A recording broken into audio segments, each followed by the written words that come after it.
Persian santour is a fixed string musical instrument which is played with a couple of light wooden hammers. The santour has an isosceles trapezoidal shape.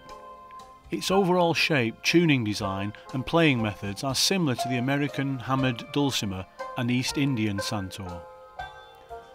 The santour's origin traces back to ancient Persia, the Middle East, India and perhaps ancient China, where other instruments were played by striking chords with hammer-like implements.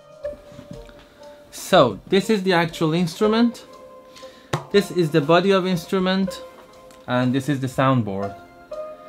And we have 3 octaves, we have 9 bridges on each octave, and we have 1 E and 1 F extra on each octave to have accidental notes.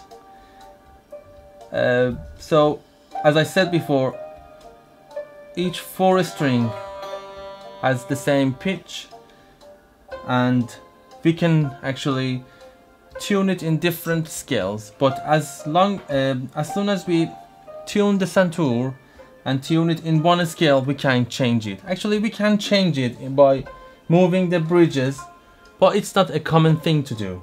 So it's better, because when you move the bridges, you're going to be out of tune for a couple of movements. So it's best to tune each note at a time if you want to change and go from one scale to another scale. So if I want to demo this instrument for you and show you how to play it and how I play it and how it sounds, I'll show you now.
Contemporary santour design, however, is most likely no more than 2 centuries old. This santour is prevalent mostly in the Middle East, but is also used in Greece and Turkey. There are many variations of santour design depending on the region of origin, the musical notes it produces, and preferences of instrument maker and musicians. In fact, the santour images in this article vary somewhat from the stated design specifications. In this article we focus on a santour design that is most popular in contemporary Iran or Persia.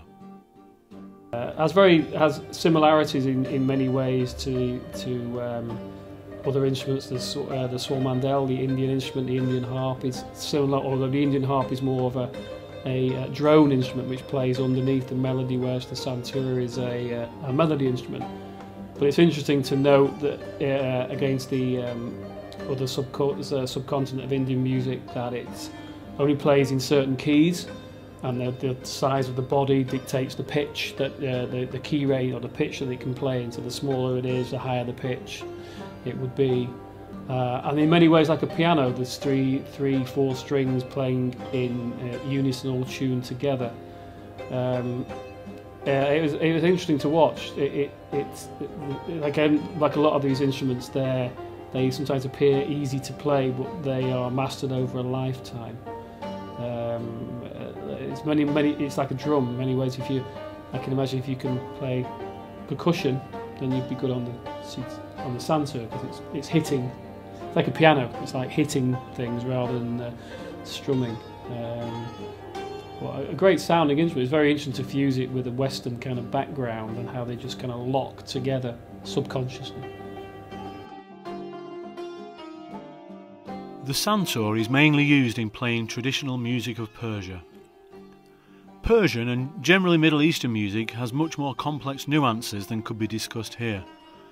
Most common practice in Persian traditional music is to use the chromatic scale.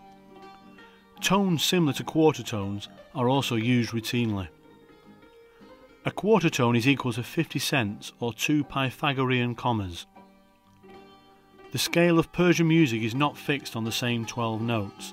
Accidental notes are used routinely.